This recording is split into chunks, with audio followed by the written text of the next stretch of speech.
On a cool morning a few weeks ago, I boarded a small boat with Matt O'Malley.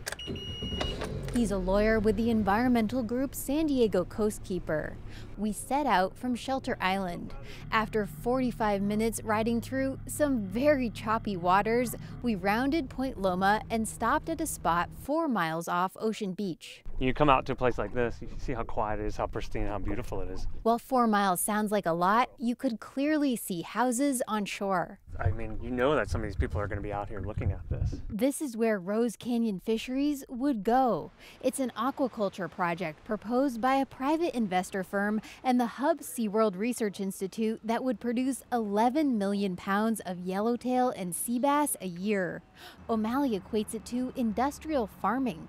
An animal feed lot, like a giant sort of, constrained animal cow farm or pig farm, and with no environmental regulations, no property right. Because it would go in federal waters, Rose Canyon Fisheries wouldn't buy or lease its space. It would have to get permits, but the project is the first of its kind, so there isn't an established federal agency to approve the project. If you're going to do it, and say San Diego is the proving ground for this, it's a private venture in public property, and we're gonna be the proving ground, we damn well better do it right. O'Malley has several environmental concerns.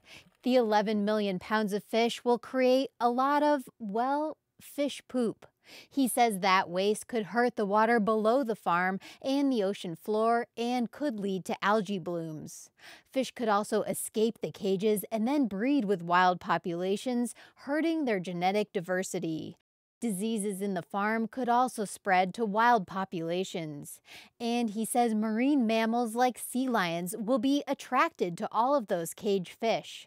They might get caught in the farm's cages or on its anchor lines. He says the farm could also change whale migrations and wild fish behavior. We're talking about putting a floating factory farm right off the coast in San Diego. I mean, if people were to sit down to their breakfast and say, I'm not going to eat anything farmed, then it's going to be a pretty light breakfast. Don Kent heads the Hub SeaWorld Research Institute, which is organizing the project. He doesn't dispute its industrial farm label, but says it won't hurt the environment.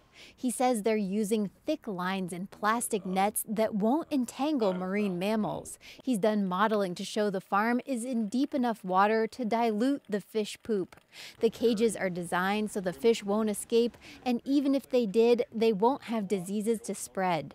Kent also says it will take 8 years to scale the farm up to its full size, and he'll be monitoring its environmental impacts along the way, just like you would with any farming project. On a chicken farm, you're growing a live organism.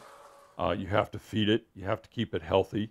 You have to, you can't let the conditions around become detrimental to its health. But O'Malley with Coastkeeper points out the project's permits are for its full size. So once it's approved, it could begin churning out more fish before the impacts are fully known. This is our backyard, and this is a project that is massive and has a lot of potential impact. And we think as a community, if we're going to be embarking on a project like this, we want to make damn sure that environment is protected in the process. He says Coastkeeper will do whatever it can to ensure the project is vetted, including suing if necessary. That would still leave the problem of America's seafood imbalance. Right now, the U.S. imports 91% of its fish, and supply is dwindling. Claire Tregesser, KPBS News.